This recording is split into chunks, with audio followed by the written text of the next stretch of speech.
Desde que a civilização surgiu com o advento do Estado, a humanidade busca meios de estabelecer formas de governos com grandes variações, que dependeram da sua geografia, sua cultura e até de suas crenças religiosas.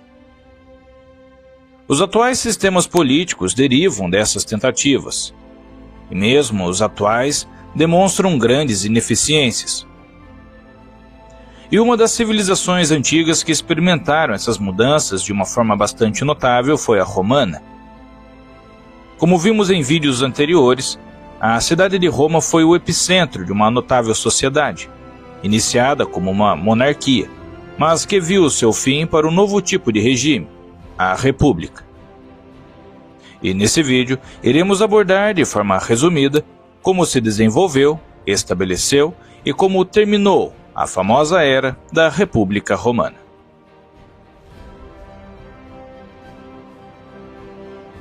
Em 509 antes da Era Comum, Lúcio Júnior Brutus, o tribuno e sobrinho de Tarquínio o Soberbo, o último rei de Roma, articula um golpe para derrubar a família real, que, segundo a tradição romana, é levada a cabo após a violação e martírio da jovem Lucrécia pelo filho do rei, sendo ela esposa de Lúcio Colatino, também sobrinho do rei.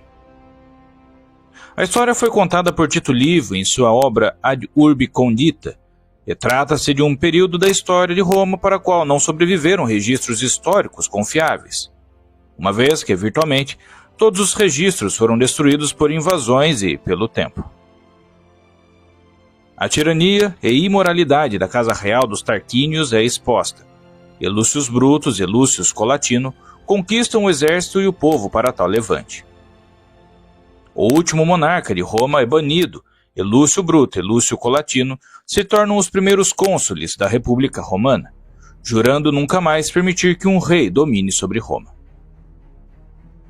Em 496 a.C., ocorre a decisiva Batalha de Régillus, onde as tropas da recente república formada saem vitoriosas sobre a Liga Latina, onde Lúcio Tarquínio, o Soberbo, tenta restaurar o seu trono, mas é derrotado nessa batalha, sendo essa a última tentativa dos Tarquínios de retornarem ao poder.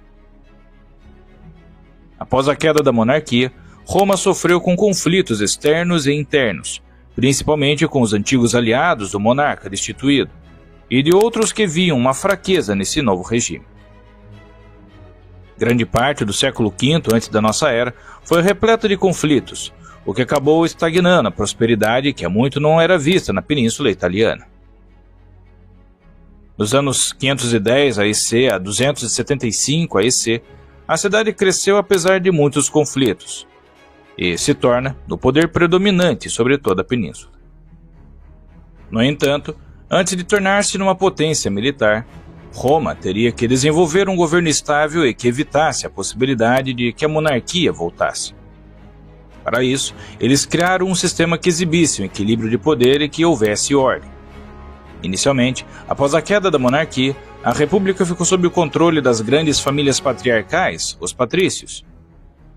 Somente essas grandes famílias poderiam ocupar cargos políticos ou religiosos, e os restantes dos cidadãos, ou plebeus, não tinham autoridade política, embora muitos deles fossem tão ricos quanto os patrícios.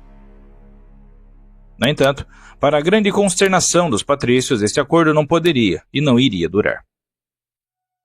As tensões entre as duas classes continuaram a crescer, especialmente porque os moradores mais pobres da cidade forneciam as bases do exército e seus números eram a sua força, e viam de forma nítida a desvantagem de serem apenas subservientes aos patrícios. Em 494 a.C., os plebeus entraram em greve, reunindo-se fora de Roma e se recusando a defender a cidade de um ataque de tribos vindas do norte, até que recebessem representação. Este foi o famoso conflito de ordens, ou a primeira secessão da plebe, e acabou dando certo, pois os patrícios concordaram que os plebeus seriam recompensados com uma assembleia própria, ou concilium plebis, ou conselho da plebe. Embora o governo de Roma nunca pudesse ser considerado uma verdadeira democracia, proporcionou a muitos de seus cidadãos, excluindo as mulheres, uma palavra a dizer sobre a forma como a sociedade era governada. Através da sua rebelião, os plebeus entraram num sistema onde o poder residia em vários magistrados e em várias assembleias. O poder executivo, denominado Imperium, era designado para 2 cônsules, eleitos na Comitia Centuriata. O cargo de cônsul tinha um mandato de 1 ano, e tinha a atribuição de presidir o Senado, propor leis e comandar as tropas. Exclusivamente cada cônsul poderia vetar a decisão do outro. E após o término de seu mandato, ele poderia se tornar um procônsul, governando um dos muitos territórios da República, como um governador, uma nomeação que poderia torná-lo bastante rico. Embora a maioria dos direitos fosse restrita a uma classe patrícia de elite, este novo governo teria 3 poderes: uma Assembleia Centuriata, a já mencionada Comitia Centuriata, um Senado que servia de forma consultiva e 2 cônsules. A ideia de 2 cônsules significava que nenhum indivíduo poderia abusar do poder executivo. Um cônsul, eleito através da Assembleia, tinha o poder de um rei, embora restrito pelo seu mandato de 1 ano e a autoridade de outro cônsul. Mas na política da República Romana havia outros postos de destaque. Havia vários magistrados menores. Um pretor, que servia como oficial judicial com jurisdição cívica e provincial, um questor, que funcionava como administrador financeiro, e o edil, que supervisionava a manutenção urbana, como estradas, água, suprimentos, os jogos e festivais anuais. Por fim, havia a posição altamente cobiçada de censor, que ocupava o cargo por apenas 18 meses. Eleito a cada 5 anos, ele era o recenseador, revisando a lista de cidadãos e suas propriedades, e poderia até mesmo remover membros do Senado por comportamento impróprio. Havia, no entanto, uma posição final: o cargo único de ditador. Ele recebia uma autoridade absoluta, e só era nomeado em tempos de emergência, geralmente servindo por apenas 6 meses. Além dos magistrados, havia também várias assembleias. Essas assembleias eram a voz do povo, permitindo assim que as opiniões de alguns fossem ouvidas. A principal de todas as assembleias foi o Senado Romano, um remanescente da antiga monarquia. Embora não remunerados, os senadores serviam pelo resto da vida, a menos que fossem destituídos por um censor por má conduta pública ou privada. Embora este órgão não tivesse verdadeiro poder legislativo, servindo apenas como conselheiros dos cônsules, eles ainda exerciam uma autoridade considerável. Eles poderiam propor leis, bem como supervisionar a política externa, a administração cívica e as finanças. O poder de promulgar leis, no entanto, foi dado a várias assembleias populares, e todas as propostas do Senado deveriam ser aprovadas ou não por uma das 2 assembleias populares, a Comitia Centuriata e a Concilio Plebis. Essas assembleias foram divididas em blocos, e cada um desses blocos votava como uma unidade. Embora o Concílio dos Plebeus tenha inicialmente dado aos plebeus alguma voz no governo, não se mostrou suficiente. Em 450 EC, as 12 tábuas foram promulgadas para apaziguar uma série de preocupações dos plebeus, se tornando no primeiro Código de Direito Romano registrado. As tábuas abordavam problemas domésticos com ênfase na vida familiar e na propriedade privada. Por exemplo, os plebeus não eram apenas proibidos de prisão por dívidas, mas também tinham o direito de apelar da decisão de um magistrado. Mais tarde, os plebeus foram até autorizados a se casar com patrícios e se tornarem cônsules. Com o tempo, os direitos dos plebeus continuariam a aumentar. Em 287 a.C., Alex Hortência declarou que todas as leis aprovadas pelo Concilium Plebis eram vinculativas tanto para plebeus quanto para patrícios. A aparente união entre patrícios e plebeus, após Alex Hortência, permitiu que a república crescesse muito além das muralhas da cidade. Entre os anos 500 e 275 a.C., tropas portando estandartes com as inscrições SPQR, uma abreviação para Senatus Populusque Romanos, ou Senário Povo Romano, trouxeram toda a região do Lácio e o restante da península sob o controle de Roma, quer à força ou por alianças. E ao mesmo tempo que permitia que esses aliados um autogoverno limitado, Roma exigia uma coisa deles: lealdade.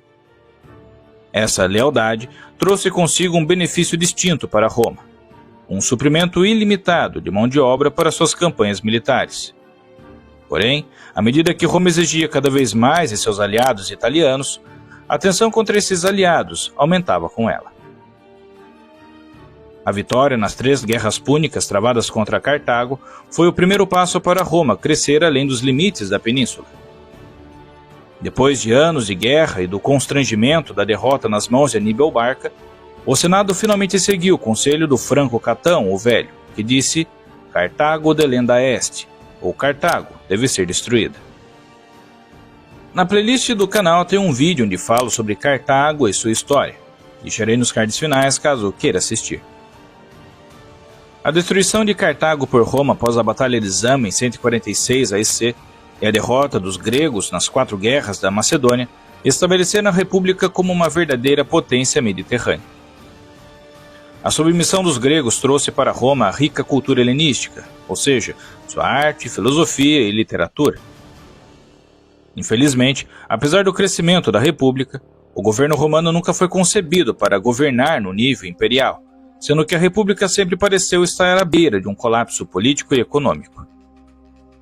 A ancestral economia agrária não podia comportar os aumentos de gastos políticos e militares com a intervenção cada vez mais frequente da República nos assuntos de outras nações do Mediterrâneo, entrando em um tipo de ciclo onde a busca de mais recursos se tornava cada vez mais necessária para se manter em dominância, numa sede imparável de poder, tornando membros da elite romana cada vez mais ricos. Roma, porém, era mais do que apenas um estado guerreiro. Como parte de suas tradições, os romanos acreditavam na importância da família e no valor da religião. Eles também acreditavam que a cidadania, civitas, definia o que significava ser verdadeiramente civilizado. Este conceito de cidadania seria em breve posto à prova quando os territórios conquistados começassem a desafiar a autoridade romana. No entanto, este constante estado de guerra não só enriqueceu a República, mas também ajudou a moldar a sua sociedade. Após as guerras da Macedônia, a influência dos gregos afetou tanto a cultura quanto a religião romana, onde até os deuses romanos tradicionais se transformaram, e templos em homenagem a esses deuses seriam construídos em todo o território. Em outras partes de Roma, a divisão das classes podia ser melhor vista dentro dos muros da cidade, os cortiços. Roma foi um refúgio para muitas pessoas que deixaram as cidades e fazendas vizinhas em busca de um modo de vida melhor na então capital da República.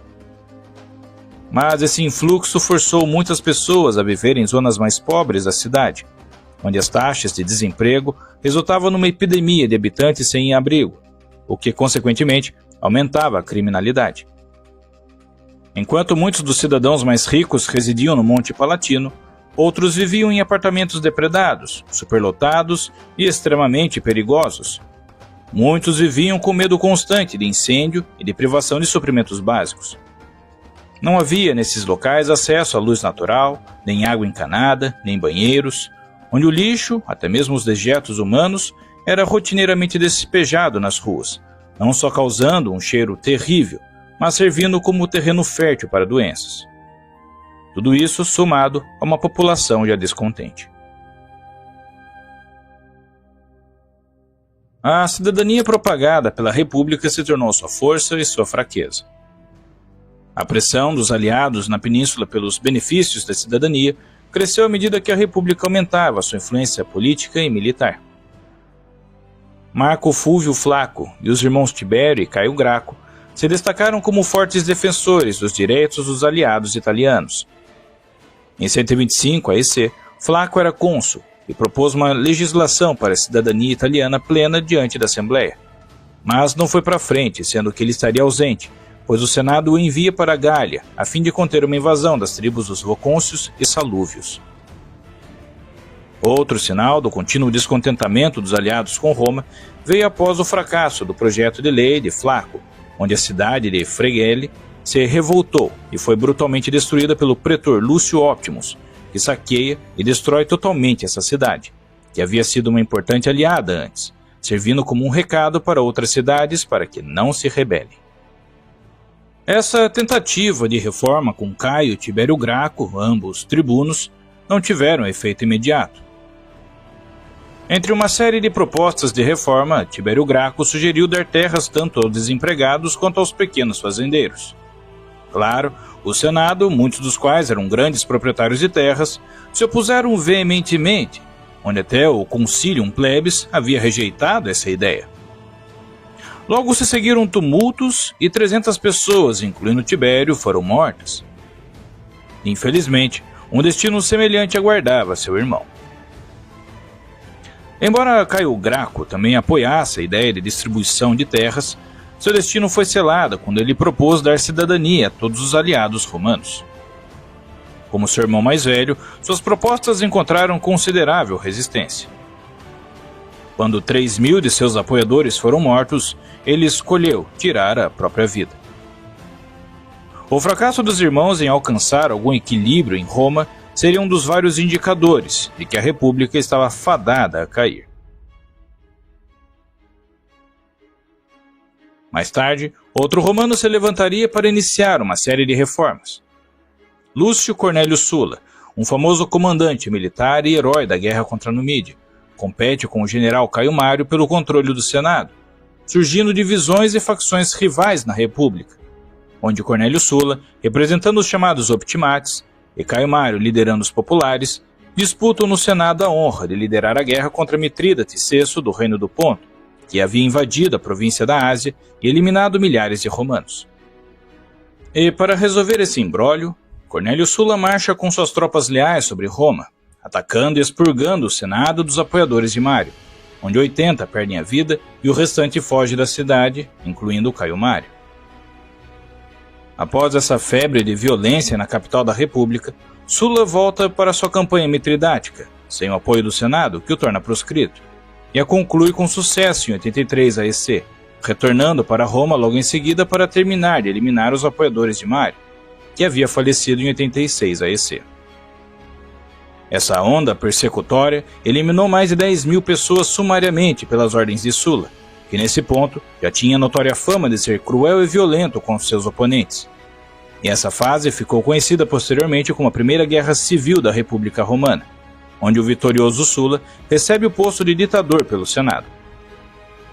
Ele foi acompanhado nesse conflito pelos comandantes Cecílio Metelo Pio, Licínio Crasso e Cneo Pompeu Magno, nomes que teriam grande influência na derrocada da República posteriormente.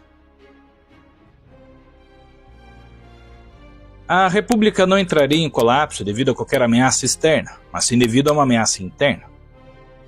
A exigência de cidadania dos aliados romanos foi um sinal dessa agitação, onde acabou eclodindo as chamadas guerras sociais, devido ao fato de que, durante anos, os aliados romanos pagaram tributos e forneceram soldados para a guerra, mas não foram considerados cidadãos. Tal como os plebeus anos antes, eles queriam representação, surgindo essa rebelião para que as coisas mudassem. Embora o Senado tivesse alertado os cidadãos romanos de que seria perigoso conceder a cidadania a essas pessoas, a cidadania plena foi finalmente concedida a todas as pessoas, excluindo os escravos, em toda a Península Italiana. Nessa época, a cidade e a República de Roma testemunhou uma séria ameaça quando Marco Túlio Cícero, o estadista e poeta romano, descobriu uma conspiração liderada pelo senador romano Lúcio Sérgio Catilina para derrubar o governo romano. Cícero também acreditava que a República estava em declínio devido à decadência moral. Problemas como este, juntamente com o medo e a inquietação, chamaram a atenção de 3 homens em 60 AEC: Júlio César, Cneo Pompeu e Marco Licínio Crasso. E juntos, os 3 homens formaram informalmente o que os historiadores chamam de Primeiro Triunvirato, controlando por uma década tanto os consulados como os comandos militares. Depois que César deixou o cargo de cônsul em 59 AEC, ele e seu exército avançaram para a Gália e a Germânia. Pompeu tornou-se governador da Espanha, embora governasse a partir de Roma, enquanto Crasso estava em campanha contra os partas, mas é derrotado e morto na Batalha de Carras, em 53 AEC. A tensão crescente entre Pompeu e César aumentou. Pompeu tinha ciúmes do sucesso e da fama de César, enquanto César queria retornar à política. Eventualmente, essas diferenças os levaram a outra guerra, conhecida como Segunda Guerra Civil da República Romana, onde em 48 AEC eles se encontraram na famosa Batalha de Farsalos, na Tessália, e que Pompeu, sendo derrotado, escapa para o Egito e acaba sendo morto pelo jovem faraó Ptolomeu XIII, irmão da famosa e posterior rainha Cleópatra.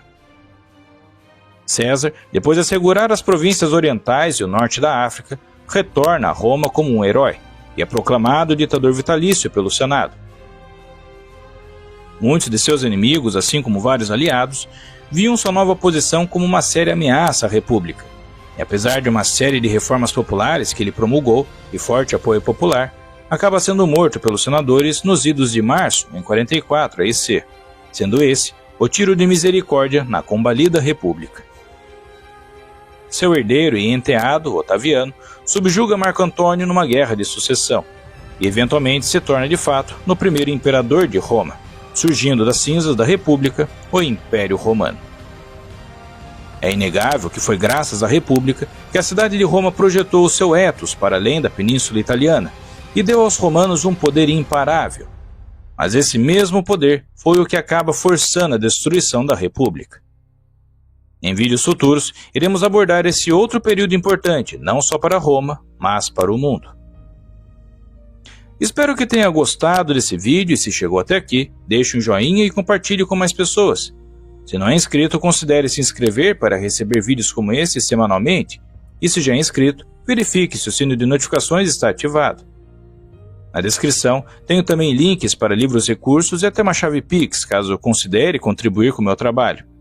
Desde já agradeço o seu tempo e atenção e até a próxima história.